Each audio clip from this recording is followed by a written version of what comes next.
Welcome to The Thriving Mama, the podcast that teaches you not just how to survive, but to thrive in motherhood. I'm your host, Dr. Stephanie Davis. So a couple episodes ago, I had mentioned that we were going to discuss the top 3 things I see in my practice that sabotage even the best laid treatment plans. So like I mentioned about sleep, which was number 1, these are things that, regardless, you could be eating perfectly, taking supplements, doing all of the kind of, right things, so to speak. But if you're not doing these, you're typically not going to improve very much. And so in my practice, I call them the 3 S's when I'm speaking to my patients. So it's sleep, stress, and sugar. Sugar is meaning blood sugar. And so those are the key factors. And a couple episodes ago, we talked about sleep. And now we're going to be diving into stress, because stress is a large term that's thrown around on a daily basis now.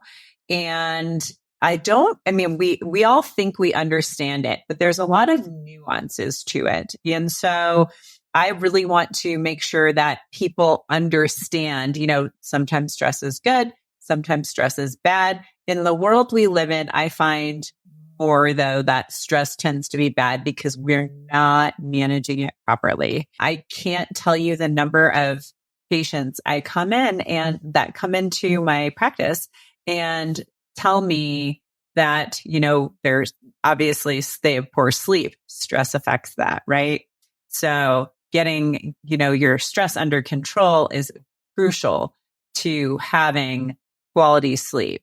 And stress, literally, there's a massive body of evidence now out there in the medical literature that shows all of the effects of stress that builds up over time and it's not dealt with on our health and longevity. There's a study that I like to point my patients to from 2008. It is called Life Event Stress and Illness. And basically what they found in this study was that stress contributes to the top 6 leading causes of death in the United States. And that's pretty much true for all developed or Western countries, because we are all living in that state of go, go, go, push, push, push. That's pretty significant that stress, it has a direct correlation to your mortality and all aspects of your health. So in today's episode, we are going to talk about 5 major ways that stress depletes your body. We're going to discover 7 ways that you can effectively manage stress yourself, and then 2 options for if you need to seek advice elsewhere. Want to chat and get more personalized support? I'm offering podcast listeners a free 20-minute Thriving Mama check-in where we'll evaluate your physical, mental, and emotional health and provide useful resources to help you on your journey. You'll find that link in the show notes. So to get back to stress is obviously something that we all encounter on a daily basis. It's not something we can avoid. And in fact, stress can actually be good. So in that context, we would call that eustress, which means good stress. And that's the kind of stress that is motivating and can actually bring about good physiological change. So exercise, when you're doing it in balance and not overtraining, can be considered a eustress. So stress isn't always bad. And you'll find that there are people who you meet in your life that seem like they're, pretty chill most of the time. I'd say those people have a good balance of, the good stress, handling stress. They probably have good stress management mechanisms. And they also, when big stressors come up, their bodies handle it well and they tolerate it because they've built up that resilience. So much of what we are striving for, especially when I'm working with people, is giving you resilience, whether it's emotional resilience, cognitive, brain function, resilience there, resilience with your health, being exposed to illnesses, like viruses that go around seasonally and not getting them. That's, true health really lies in resilience. And just to kind of give you the lay of the land for what we're going to be talking about, we're going to be talking about, like I mentioned, stress, the eustress being good stress, regular, distress. Distress would be the opposite of eustress. And that distress is what we are typically talking about when we're talking about the harmful effects of stress. So to give you a good working definition of stress, it is a natural physiological response to challenges, but chronic or excessive stress can have negative effects on mental, physical, and emotional health and well-being. And I always like to get into the nuances of it with people because, like I said before, we talk about stress, but people don't really, I don't think if you were to sit down and ask people exactly what stress is, people would be able to pinpoint the actual definition. And it can be so many things. So, it can be emotional stress, or psychological. Those are kind of in the same realm. Think about like stress from finances or poor relationships, job dissatisfaction. Trauma would be in this realm, just being overwhelmed on a daily basis. All of that is in the emotional and psychological realm. And then the other realm is physiological. So what's going on inside of your body? That would be hormone imbalances, chronic gut issues, autoimmunity, chronic immune issues, nutrient deficiencies, detoxification challenges, all of the, musculoskeletal pains and aches, muscle and joint pains and aches, all of that. There's a long list we could go through of all that, but those would be physiological types. And the interesting thing is your body does not differentiate or discern between the two types of stress. It just responds. So when you encountered the different stressors, your body isn't saying, oh, this is, this type of stress. We're going to treat it this way, or, we're going to categorize it this way. It does not do that. It just responds. And it tries to maintain balance to keep you alive. And that's when symptoms occur. And typically we think of symptoms as bad, but the symptoms are good because they're telling us that we need to do something to help our body. So they're like, it's like your body's knocking on the door and saying, hey, I'm here. I need help. So that's one of the big things. I always try to explain this because stress is a very big piece of the puzzle when we're trying to improve somebody's health. Like I said before, and I will repeat this, on the rooftops forever. If you do not manage your stress, it will eventually catch up to you. When you're younger, you do have more kind of built-in resilience that's kind of innately there because your body is young and it doesn't affect you quite as much. But as the years go on and the decades go on, it does compound. And the longer you let it go, the harder it is to reverse all of this type of stuff. And so we are going to start off by talking about the 5 major ways that stress depletes your health physically and mentally. And so I picked out 5 of the big factors that I frequently find myself speaking to my patients about. There are, like I said, stress is kind of like an infinite rabbit hole. There's so many places you could go down. But if I have found, these are the ones that seem to be most prevalent in practice. And when we talk about the ways to address it, I'm going to give you the ones that I find are most effective. I have a handout that I give my patients, and it's probably got about 15 or 20 suggestions on strategies for stress management. But I pulled out my 7 favorite for you. So we're going to talk about those later. But the 5 ways that stress depletes you mentally, emotionally, and physically primarily are in these 5 buckets. The first one is physical health. So prolonged stress can contribute to a wide variety of health issues, like we talked before. So many of them are going to be cardiovascular problems I see that's pretty significant. A weakened immune system, seeing this a lot, especially in the post-COVID realm. Autoimmunity, digestive disorders. That one I have seen in my practice for the 20 years I've been practicing. Digestive disorders are there's a very strong correlation between any digestive issues and stress. That's like one of the first things, even if somebody comes in with the diagnosis of IBS or Crohn's disease, or just, they're having diarrhea sometimes, or they have gas or bloating sometimes, we're still looking at stress. Other things that you're going to see are like the hormone imbalances. That's because stress is mediated by hormones. It's mediated largely by your adrenal glands and your adrenal hormones. So that's something when we're actually having to look into testing, we're looking at the adrenals because of that. Because when your adrenal glands are constantly pumping out cortisol, that leads to certain changes in your body. And we need to address those. But then it also, if your adrenals are constantly on and you're constantly in fight or flight, it's going to affect all of your other hormones too, including but not limited to the sex hormones and your thyroid hormone. I find like all of those hormones often operate in a symphony.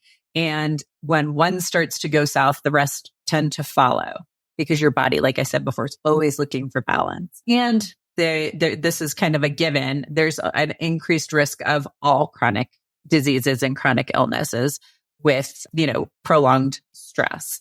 So that first bucket was physical health. Your physical health will go south if you don't manage your stress. Number 2, mental health. So this is something that I feel like is talked about more now, which that's amazing. And thank God for that, because mental health is a big, it's a big issue around the world. I feel like the global pandemic highlighted that, but chronic stress is related to anxiety and depression, mood disorders, other mental health disorders. It's causing not only adults to do things that are harmful to their health, but also children we're seeing now more. We're seeing children do more self-destructive, practices that are harming them, or else, just like adults, they're not reaching out for help when they need it. So we're seeing the impact of stress on mental health across the lifespan. It's not something that's just limited to adults. It's very much children as well. And in my practice, I see women and children from basically birth to, my oldest patients are in their 80s. And that, across the lifespan, stress, it does not discriminate. And I'm seeing more and more how it's affecting children. It also makes conditions like ADD, ADHD, autism, anyone who's on the spectrum or neurodivergent, it exacerbates that as well. So that's another reason that, mental health is impacted so significantly by stress and why we need to address it. Cognitive function, that's the third bucket. And I feel like so many people now in my practice, I will say this, kids, it manifests a little bit different in cognitive function. With kids, it tends to look like antsiness or like they're not listening, but it's like their brains just can't focus. They're having trouble focusing. With adults, it's the same, but a lot of times it comes as impaired memory and concentration, poor decision making, brain fog. I will say across the board, I'm finding that talking to parents of children or the moms themselves, decision making. So many people struggle to make decisions. And so that's something that we're looking at. It is well documented in the research that stress management balance enhances cognitive performance. The little caveat there is sometimes when you're under a little bit of stress, it helps you perform better, but that's very short term and very short lived and should only happen occasionally. I always like to mention that because people say, but what about sometimes when I'm stressed out, I perform better. It is a very real phenomenon for multiple reasons due to that balance of certain neurotransmitters. But long-term, that's not a good idea. It's not a great thing to constantly leave things to the last minute. So you're, in that time crunch and having to constantly battle with that because eventually it will take a toll on your body. The fourth bucket is relationships. Excessive stress tends to strain relationships due to, irritability of a partner, people holding things in and not expressing them and communicating. That lack of communication is huge. Over time, it depletes your energy. So then you don't have the energy to pour into yourself or the relationships around you. And it also results in decreased emotional availability. And that one is huge. I mean, you need to have the bandwidth to, work with your children and work with your friends and your boss and your spouse and everybody else in your life. So over time, relationships do tend to deteriorate if stressors are not addressed. And the last bucket is just quality of life. Effective stress management is known to contribute to a higher quality of life because it promotes all of the things we were just talking about. It promotes physical health. It promotes mental well-being. It promotes positive relationships. All things that are really important. And those are like typically when I'm talking to my patients, especially at the beginning of their journey, we're talking about these are all the places that can be affected if you're not managing your stress. So if all of these things are happening, the next logical thought is, how can I effectively manage my stress? And so, like I said, I have a list of about 20 things that I give to people. But what I pulled out for these purposes, the top 7, because I find that they're easy to employ and they're also just more enjoyable. They're some of the more enjoyable things you can do. And the more you enjoy things, the more likely you are to do them. And they're going to more likely just be integrated easily into your body. And so the first one is breathing. We talk a lot about breathing here, right?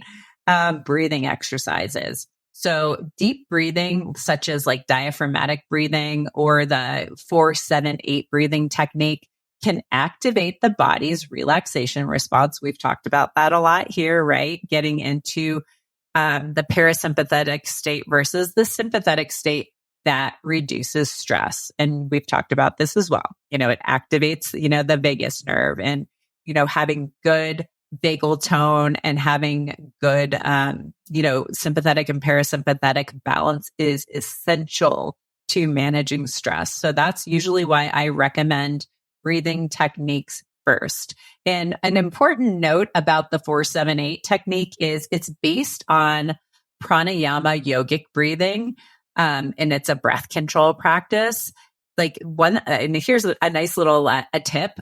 I recommend that people use that type of breathing to wind down before bed too. It can help you get your body calmed down and ready for bed. So there's lots of benefits. There's, I'd say, almost infinite benefits to breathing exercises and breathing properly. And heart-centered breathing is another thing that I mentioned on the podcast before. I'm trained in heart math and I do a lot of heart-centered breathing with my patients. And that's just a simple one of putting your hand on your chest, really focusing in on your heart and that heart-brain connection, the heart-brain coherence, and breathing through that. And a lot of times I don't even make that complicated. We just make sure that your exhale is longer than your inhale. That is all. I don't want people stressing out about counting the numbers. I just want you to, make sure that you have a longer exhale than inhale and just get that into a rhythmic breathing pattern.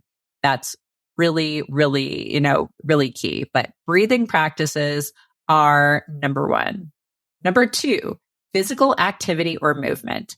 That naturally allows us to release some stress because we are moving our bodies and it releases endorphins, and those are natural mood elevators. So engaging in physical activity helps alleviate stress and anxiety that way. But also, if you're doing it outside, you're getting out the benefits of being out in nature, which again are going to affect those endorphins, serotonin, and a lot of those feel-good chemicals. And you're getting access to the sun. There's so many positive things about that.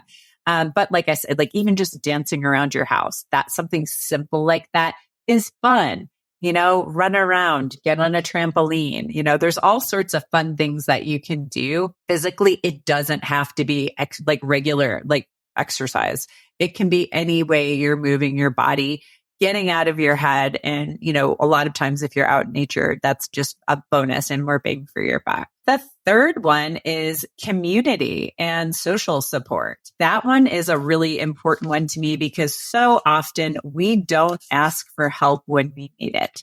That is something that, even though I talk about it, I was just thinking about the fact that I should ask for help more. And I've been making using it more often and making a more concerted effort to ask for help when I need it.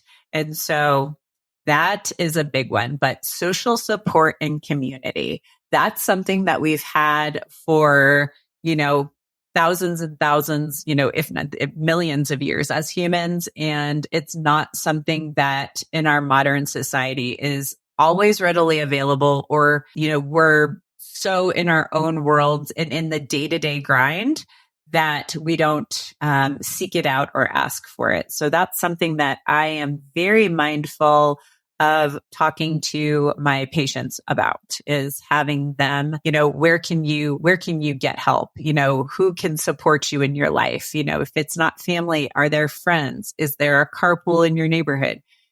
All of the ways we can support each other. And that kind of brings me to point number 4 is delegation.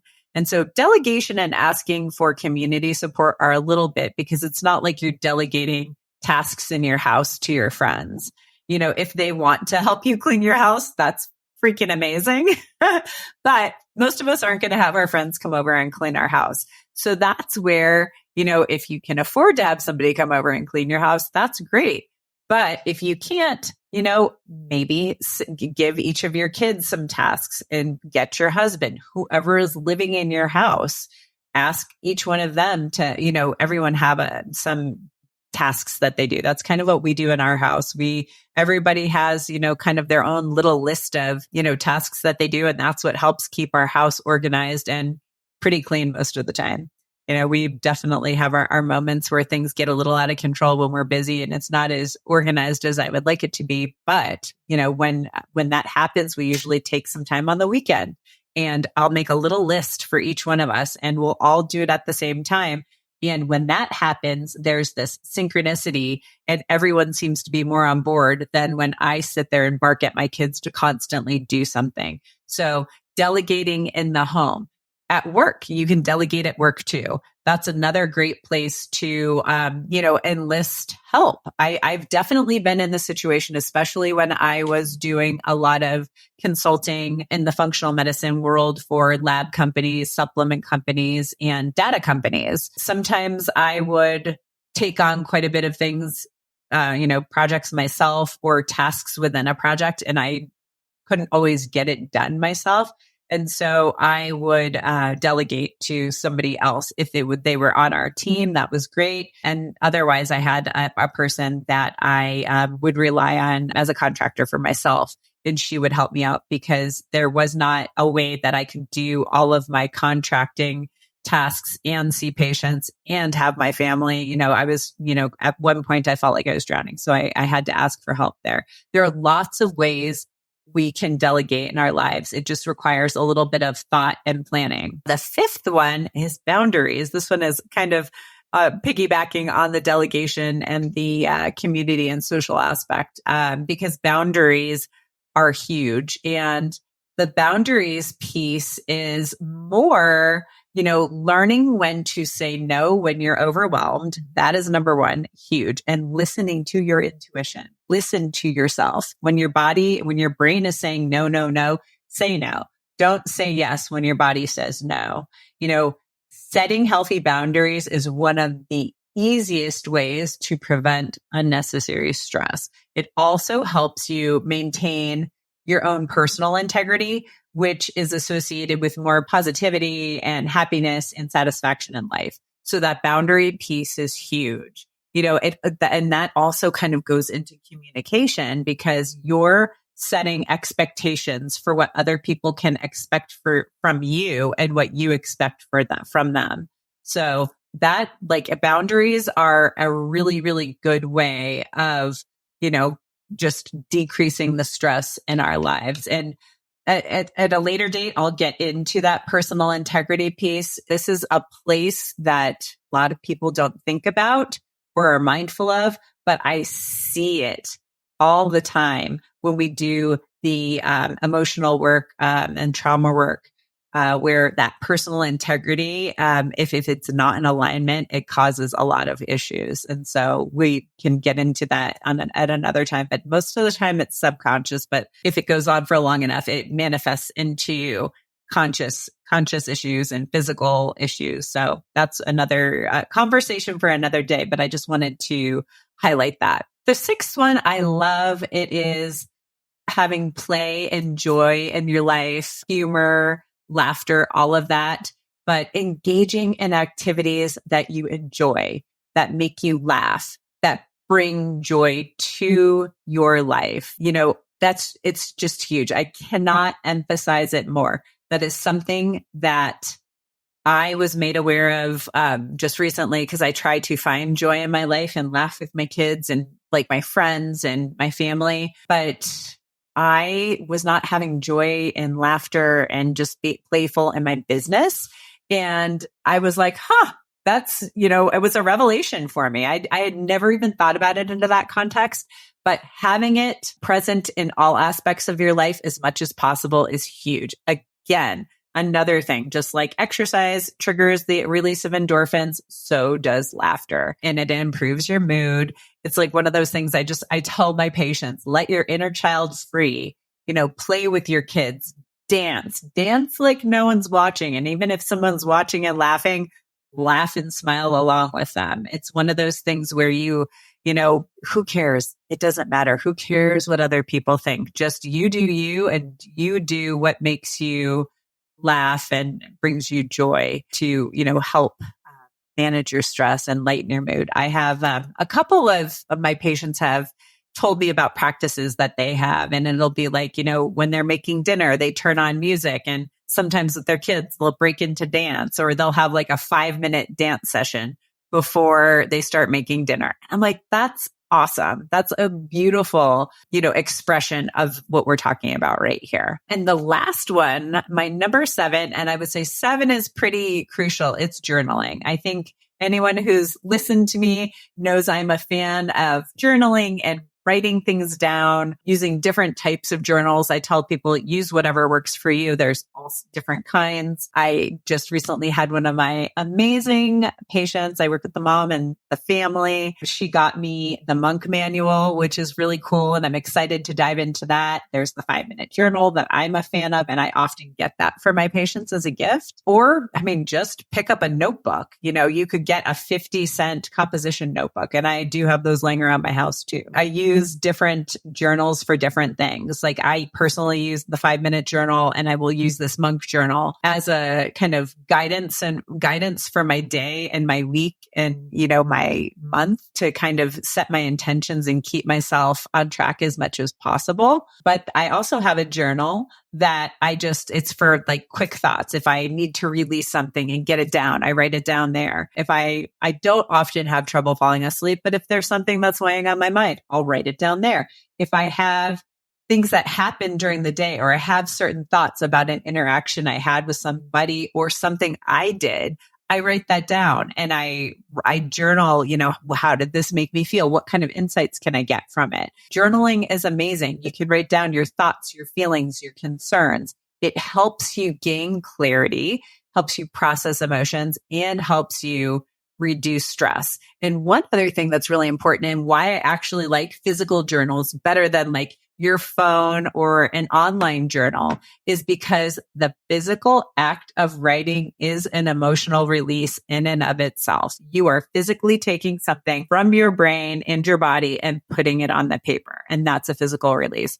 So for many, many reasons, I'm a super huge fan of journaling. So those 7 tips are really key because they are easy things once you become aware and kind of set aside time in your day to do them. And most of them don't have to take long. You can do a lot of those in 5 minutes or less. Like I was talking about, even like the, play and joy in moving, go for a 5-minute spin around your block, dance for 5 minutes, breathe for 5 minutes, call up a friend and, ask for some help. That could take 5 minutes.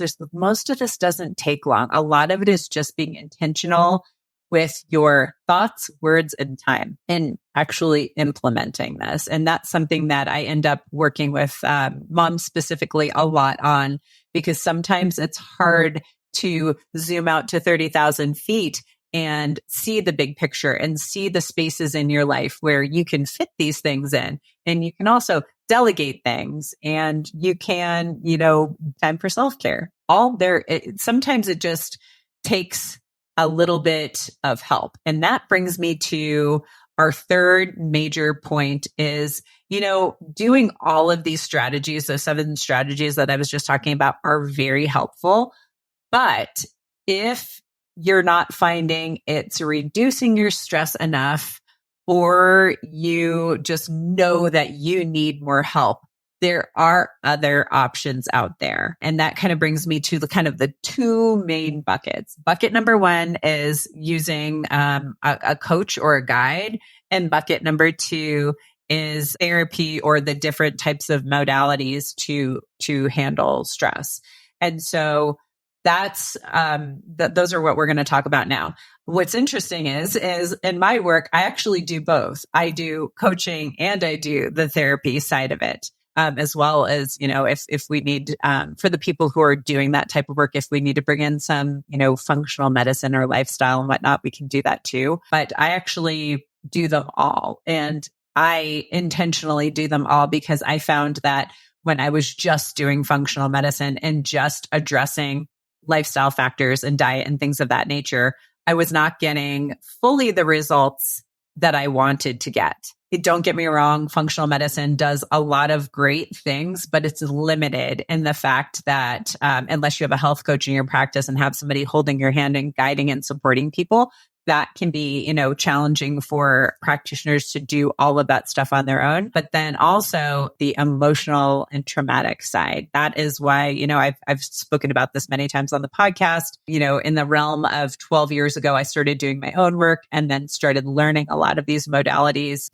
5, 6, 7, 8 years ago, I started, loosely learning some of them. And then I added more and more and more. I'm trained in many different things, like I had mentioned earlier in this episode, heart math. I've got several different heart math trainings, breath work, meditation, different meditation techniques. That one of the main core, modalities I use is the HMT, which is the holographic manipulation therapy. And that's when we're really digging in for traumas, anxiety, behavior changes, that type of stuff. So, I've got a lot of tools at my disposal, but when I'm, I work with people in different capacities. Some of my patients are purely functional medicine. Some of them are purely in that emotional and trauma work realm. And then especially when people do the Thriving Mama program, we are doing both. It's mostly in the emotional and trauma realm, but we are doing some kind of, I would say, light functional medicine, lifestyle, diet type of stuff just to, lay the foundation for that person. But yeah, I do see some people also just choose to do it all when they're working with me too. But when I didn't have all those tools, this is what I would recommend to patients. I would say you could do some type of coaching or use some type of guide that will help you.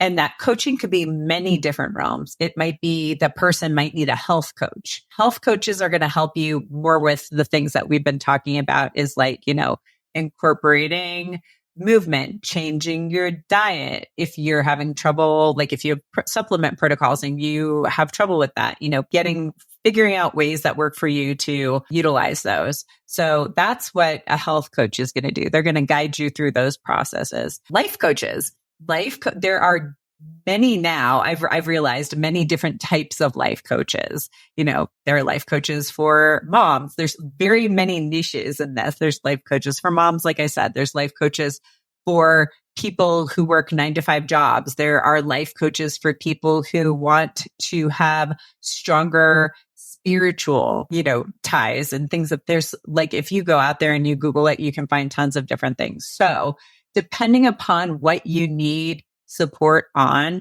there are coaches out there that can help you with all of that type of stuff.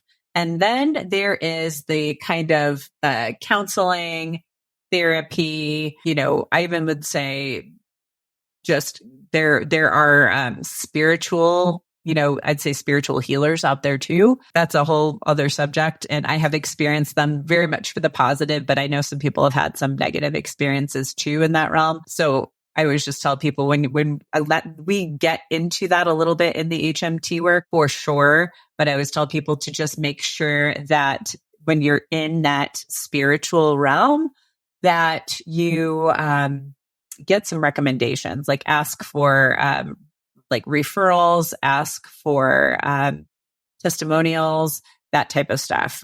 Just because, like I said, I have had some absolutely incredible experiences in that realm. I've never had a bad one, but I've had some people relay some poor experiences in that realm to me. So if you do go down that path, just make sure that you are educated. And that's actually truly the case for anything you do. That's why I do the 20-minute, sessions, the free sessions, so that people can see if I'm a good fit, first of all, if I'm a good fit for them. And then if they're a good fit for what I have to offer, because I am a fan of, if I can't offer you what you need, I'm going to try to give you a recommendation to get you where you need to go. I know that I'm only one person, and I know what my strengths are, and I know what I'm not so good at. And so if I don't think I'm the right person for you, I will always refer you out. But if I think I can help you, I'm definitely going to do my best and give it my all to help you achieve all the goals that you have. But I do recommend many different types of therapy. And it's interesting because therapies can be different things. You've got your things like you've got talk therapy and CBT, which is cognitive behavioral therapy. You've got things like EMDR. You've got like what I do in HMT, which is like there's lots of different modalities within HMT in and of itself. So you've got all of those different types of things. But that therapy could also be working with, like in one of the previous episode, actually, pelvic floor therapists, because they also can help release trauma physically. We live in a great time in the fact that there are so many options out there. And I get that can be overwhelming because I've been there, because I literally have done almost all of these on my journey. I've done talk therapy. I've done EMDR. I did one that's QNRT, that's quantum neuro reset technique, which I would say it's kind of adjacent to HMT, but a little bit more limited in what it does, because it's only one modality. Whereas in HMT, we do lots of different modalities depending upon what the person needs. And so I always like to tell people that there are tons of different things. And then straight up, counseling. If you just feel like you need somebody to talk to and have somebody counsel you on effective coping strategies and, support, and how to resolve conflict. There's so much out there today that can help you with that. There are ample resources, and sometimes it does take a little while to find what works for you. What I would say on those is look for, what resonates with you as you're reading through what people offer and who is offering it. That's important as well. Does that person resonate with you? Does what they offer resonate? Because quite honestly, I would have thought talk therapy would be great for me, but it ended up not being so good for me. I like to have a combination of talking for myself, but then also I like the transformation and shifting traumas and getting to the traumatic root cause, which a lot of times certain therapies don't do that. And sometimes talk therapy can take a long time to get to that. So that's why it didn't particularly work for me. But I have a few friends who have been in talk therapy for years, and it is incredibly helpful to them. So it's so much about finding what resonates with you, and what kind of modalities does that therapist or counselor offer you? So that I would say those if you feel like you can't do it alone, or it's too overwhelming to think about even trying to do, some of the 7 tips that I said, if that's too overwhelming, maybe you do need to step into something like coaching or some kind of a therapeutic process first. So I would like to leave you with, just pick one thing, whether it's something that you're doing on your own or you're working with somebody else, just pick one thing to try, because that will shift your mindset and shift your momentum into the, more of the realm of stress management and the parasympathetic. And it will, like we've talked about before, when you have positive momentum builds on itself and it attracts more momentum. And so you will continue to gain and build on that. And another last note for you is, remember that everyone's stressors and coping mechanisms are different. I think that's really, really important, because I know we all fall into the trap of like, oh, my friend did this and this worked for her, so I'm going to try it. Sit with it and see if it, like I said before, if it resonates for you, because it might not. And it's important to remember you're an individual and do what works for you. And this is a marathon. It's not a race.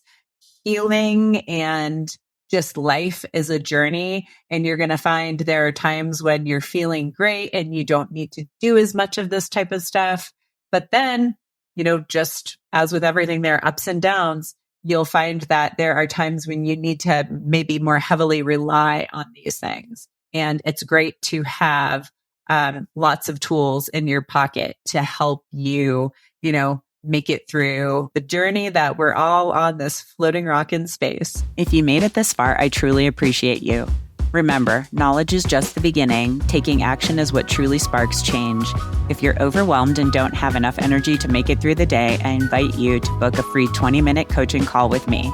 It's a no-obligation chat where we can discuss your health goals and how I might be able to help you achieve them. Visit the link in the episode description to book that call. Until next time, keep striving for wellness, and remember, you have the power to not just survive, but thrive in motherhood.